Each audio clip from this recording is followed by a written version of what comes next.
Welcome to this introductory video on intubating COVID-19 patients. Today we're going to demonstrate intubating a COVID-19 patient who is in isolation room. For the purpose of demonstration, we have put on PPE protective gear in order to mimic how we would be able to work with an infected patient and also protect ourselves for the procedure. We've also designated roles which will be adhered to during the video and for all procedures for the purpose of intubation. I will be the intubating role.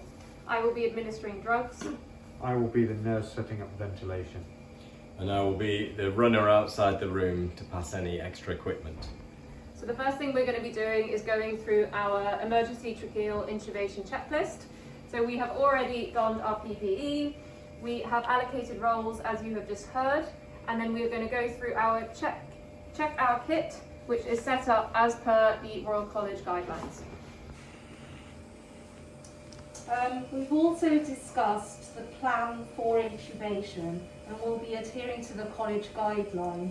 For the purpose of the demonstration and practical performance of the procedure, Plan A will be aimed to perform a rapid sequence induction without manual ventilation in order to minimise aerosolization of any viral particles. Plan B will also be to use a closed circuit ventilation by passing an iGel LMA. There is no Plan C because there's no manual ventilation, and Plan D as rescue ventilation for a desaturating patient who has not been successfully intubated. It will be front of neck access.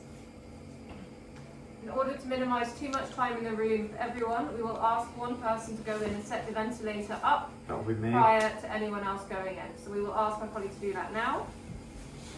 We have also selected the use of a video laryngoscope in order to perform visualisation of the larynx, again to maximise distancing from the patient and avoidance of potential inhalation of viral particles.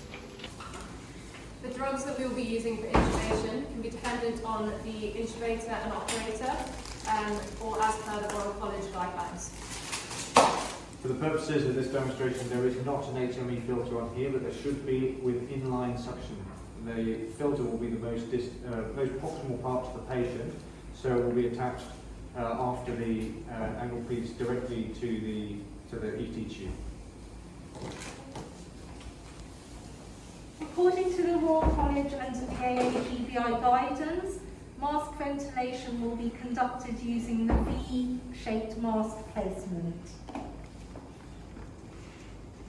Again, this is to minimise the effect of aerosolised particles coming from the patient and contaminating the general environment of work. Once we're happy with the pre-oxygenation of the patient, we will be checking obviously with the rest of the team and then administering our drugs. Would you like a cricoid pressure? I would like cricoid pressure. So I will do cricoid pressure if that's appropriate. All right.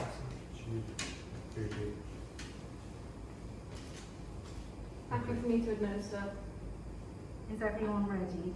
Yeah. Please apply the cricoid pressure. So, administering. We're just waiting for the drugs to take effect. I'm going to say that the drugs have now taken effect.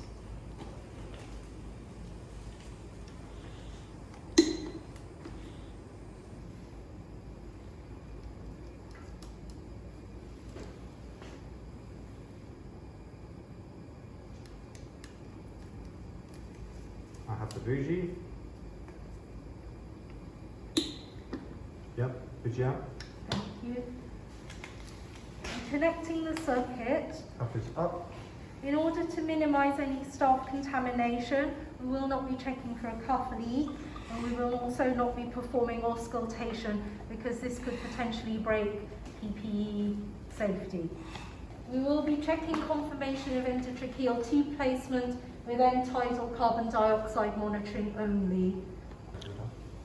Cricoid off, thank you. Once Once the tube has been secured, at this point it should be decided whether to place an NG tube and if the patient requires any further invasive line placement.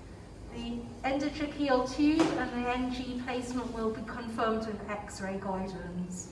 At the end of the procedure, all of the equipment will be disposed of as per infection control guidelines. The staff will also undergo the doffing procedure of their PPE in order to ensure minimised contamination, and the CMAC machine will also require to be wiped down with the appropriate antiviral wipes.